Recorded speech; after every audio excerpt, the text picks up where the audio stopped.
السلام علیکم، بسم اللہ الرحمن الرحیم، نحمد و نصلی علی رسول الکریم۔ سورہ ہجر کے 9 مرکزی موضوعات ہیں، جس میں سے ہمارا 5واں مرکزی موضوع تخلیقات ہیں، جس کے 4 ضمنی موضوعات ہیں، اور چوتھا ہے جنوں کی تخلیق کیسے ہوئی۔ آیت نمبر 27 سے ایک ہی نقطہ ہے جی، جن بغیر دھوئیں کی آگ سے پیدا کیے گئے۔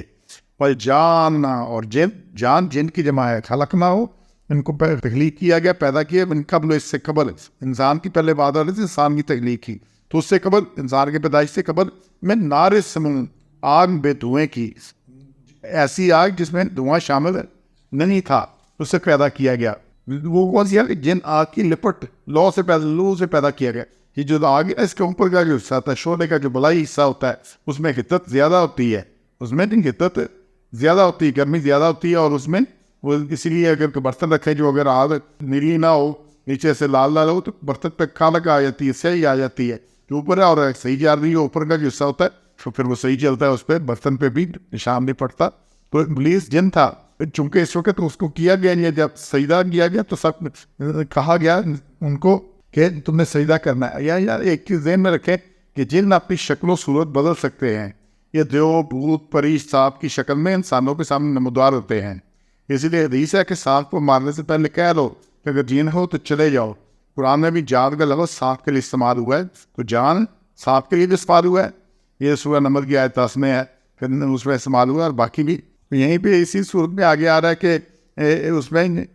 ابلیس نے سجدہ کرنے سے انکار کیا، 31 نمبر، کہ سوائے ابلیس کے اس نے انکار کیا سجدہ کرنے سے۔ اب جو ابلیس ہے یہ کچھ جو فرشتہ نہیں تھا، یہ سورہ کہف ہے 18 نمبر، اس کی آیت نمبر 50 میں اللہ نے کہا ہے جب ہم نے فرشتوں کو سجدہ کا حکم دیا تو سجدہ میں گر پڑے مگر ابلیس نہ کیا۔ کیا تھا؟ کان من الجن، وہ جنوں میں سے تھا، ففزع عن امر ربہ، تو اس کو نکل بھاگا اپنے رب کے حکم سے۔ اس وقت اس میں وہ آگی جو آگ والی بات ہے، تو اس میں تیزی آگی، اس نے کہیں میں کیوں کروں۔ اچھا، اس سے یہ پتہ لگتا ہے، ایک تو یہ ہے کانسیپٹ کہ جی اس بڑا بات پہ گزار تھا، بات کرتے کرتے وہ جن باوجود جن ہونے کے فرشتوں کے سامنے شامل ہو گیا تھا، تو اس لیے جب فرشتوں کو سجدے کا کہا گیا تو پھر سب نے کیا، تو وہ بیٹھا ہوا تھا نہیں کیا اس نے، تو اس لیے اس کی جواب طلبی ہوئی۔ دوسرا جو اس میں اشکال ہے، لگتا ہے بات ممکن ہے کہ اللہ نے فرشتوں کے ساتھ سب کو کہا کہ انسان کو مخلوقات بنایا ہے، تو جو دوسری مخلوقات ہیں انہیں بھی کہا کہ سجدہ کرو، تو ان میں جنوں کو بھی کہا گیا ہوگا۔ ان کو ایک اشکال ہے کیونکہ جن تھا، تو جن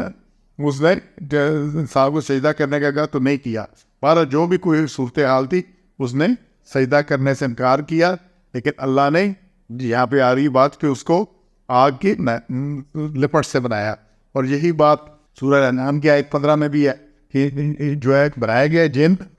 اس میں 15 میں ہے وَخَلَقَ الْجَانَّ مِن مَارِجٍ مِّن النَّارِ، اور ہم نے جنوں کو جن کی جمع آگ کے مارج من النار، آگ کی لپٹ سے، لپیٹ کیا جو اوپر کے آگ کا اوپر کا حصہ اس سے بنائے گئے۔ تو یہ بھی کوئی ایوولوشن کے ساتھ نہیں ہے کہ جن ایسا جو غلط ہوتے ہیں وہ جن بن جاتے ہیں، اچھے ہی ہو جاتے ہیں، تو یہ سارا کچھ ہے، اللہ نے ان کو تخلیق کیا ایز اٹ از۔ سبحان ربک رب العزت عما یصفون وسلام علی المرسلین والحمد للہ رب العالمین۔